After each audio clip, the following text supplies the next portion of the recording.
കൂടി പറയുന്നു, ഹന്ന ആലയത്തിൽ കടന്നു വന്ന് പ്രാർത്ഥിച്ചത്, കർത്താവേ എനിക്ക് വേണ്ടി ദൈവത്തിന്റെ ഒരു പ്രവൃത്തി വെളിപ്പെടുത്തി തരണമേ.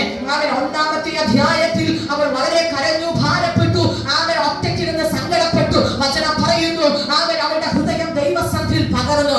ഏലി പുരോഹിതൻ വന്ന് ചോദിക്കുമ്പോൾ പറയുന്നത്, അങ്ങനെയല്ല യജമാനനെ, എന്റെ ഉള്ളം ഞാൻ ദൈവസന്നിധിയിൽ പകരുകയായിരുന്നു. ഇന്ന് രാത്രി പറയുന്നു, നിങ്ങളുടെ ഉള്ളിട്ടുണ്ടെങ്കിൽ വചനം പറയുന്നു, അവൻ സന്തോഷത്തോട്ട് മടങ്ങുമ്പോ അവിടെ കാണുന്ന ഒരു ഭാഗങ്ങളിൽ പ്രവേശിച്ചതിന് ശേഷം നിങ്ങൾ ഭവനത്തിനകത്ത് പോകുന്നത് അവൻ ആനന്ദ ഹൃദയത്തോടെയാകട്ടെ, സന്തോഷിച്ച ഹൃദയത്തോടെയാകട്ടെ. കാരണം 2-ാമത്തെ അധ്യായം വായിക്കുമ്പോ അവിടെ കാണുന്നു, പിന്നത്തേതിൽ അവൾ വായ് വിസ്താരത്തിൽ തുറന്ന് ദൈവം ചില ഉപകാരങ്ങളെ വർദ്ധിച്ചു. അങ്ങനെയെങ്കിൽ ഇന്ന് ഉപവാസ പ്രാർത്ഥന, ഈ ഉപവാസ പ്രാർത്ഥന ഇന്നലെ പകൽ രാത്രി, ഇന്ന് പകൽ രാത്രി, അടുത്ത ഞായറാഴ്ച അന്ന് പറഞ്ഞ് പ്രാർത്ഥിച്ചതുപോലെ അനുഗ്രഹിക്കപ്പെട്ട വിശുദ്ധ ആരാധനയിൽ നിങ്ങളുടെ സാക്ഷ്യത്തിന്റെ വാചകങ്ങൾ എങ്ങനെയായിരിക്കണം അറിയാമോ?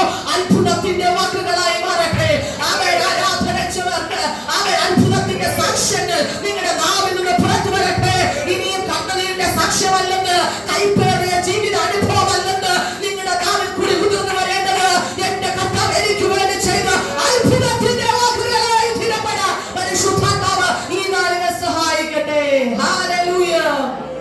ജനം പറയുന്നു, എന്റെ അകത്തളങ്ങളിലുള്ളത് അവൻ സാധാരണ ആത്മാവല്ലെന്ന്, അസാധാരണ ശക്തിയാണ്. അത് ഈ ലോകത്തെ ജയിച്ച ജയവീരനായ യേശുവിന്റെ സാന്നിധ്യമാണ്. അകത്ത് വലിയവനാണ്, അത്ഭുതവാനാണ്. ഹല്ലേലൂയ. അവൻ നിങ്ങളിലുള്ളവൻ ലോകത്തിലുള്ളവനേക്കാൾ വലിയവനാണ്. അങ്ങനെയെങ്കിൽ ഇന്ന് രാത്രി അവൻ ഹൃദയത്തിന്റെ ആഴത്തിൽ നിന്ന് പറയണം, അവൻ എന്റെ ഉള്ളിന്റെ ഉള്ളിലിരിക്കുന്നത് അവൻ ലോകത്തെ ജയിച്ച ജയമാണ്. ഹല്ലേലൂയ. വചനം പറയുന്നു, ജയമോ യഹോവയുടെ കൈവശത്തിലാണ്. അങ്ങനെയെങ്കിൽ നമ്മുടെ ജീവിതത്തിലെ ജയം ദൈവത്തിന്റെ കൈവശത്തിലാണ്. സഹോദരന്മാരെ, നമ്മുടെ ജയം ദൈവത്തിന്റെ കൈവശത്തിലാണ്. പ്രിയ അങ്കിൾമാരെ, ആന്റിമാരെ, നിങ്ങളുടെ ജയം കർത്താവിന്റെ കൈവശത്തിലാണ്. എനിക്ക് വേണ്ടി ആർ ജയം നൽകുക, ആർ എനിക്ക് വേണ്ടി പ്രവർത്തിക്കുമെന്ന് ആകെ ഹൃദയവേദനയോടിരിക്കുന്നുവെങ്കിൽ ആകെ ദൈവ പാദപീഠത്തിൽ മുട്ടുമടക്കുന്ന ഒരു ദൈവഭക്തന്റെ ജയം, ഒരു ദൈവഭക്തയുടെ ജയം, അത് കേവലം മനുഷ്യന്റെ കയ്യിലല്ല, അത് ദൈവത്തിന്റെ കയ്യിലാണ്. ഈ നാളുകളിൽ ആത്മ കണ്ടുകൊണ്ടാണ്. പരിശുദ്ധാത്മാവ് നിങ്ങളെ സഹായിക്കട്ടെ.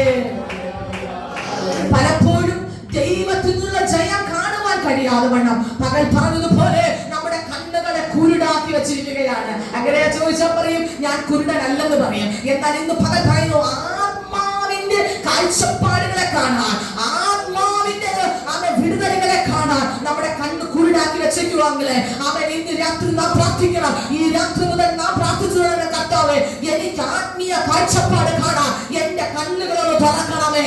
ഹല്ലേലൂയ. ദൈവ ശബ്ദം കേട്ടിട്ട് എത്രയോ കാലമായെന്ന്, ദൈവാത്മാവിന്റെ ശബ്ദം അവൻ വ്യക്തിപരമായി ഞാൻ കേട്ടിട്ട് വർഷങ്ങളായി. അവൻ രാത്രിയിൽ എനിക്കൊരു ദൈവിക ദർശനം തരണമേ, ദൈവിക ശബ്ദം എന്നെ കേൾപ്പിക്കണമേ. ഹല്ലേലൂയ. അവൻ ദൈവം ചെയ്ത അത്ഭുതത്തെ വർണ്ണിപ്പാൻ എന്റെ നാവുകളെ അവൻ ചലിപ്പിക്കണമേ. അത് ഊമയായി ഇരിക്കാനല്ല, ഞാൻ ആത്മാവിന്റെ ശക്തിയെ വിളിച്ചു പറയാം. ദൈവം ചെയ്ത ഉപകാരങ്ങളെ വർണ്ണിപ്പാൻ എന്റെ നാവുകൾക്ക് കർത്താവ് ശേഷി തരണമേ. ഹല്ലേലൂയ.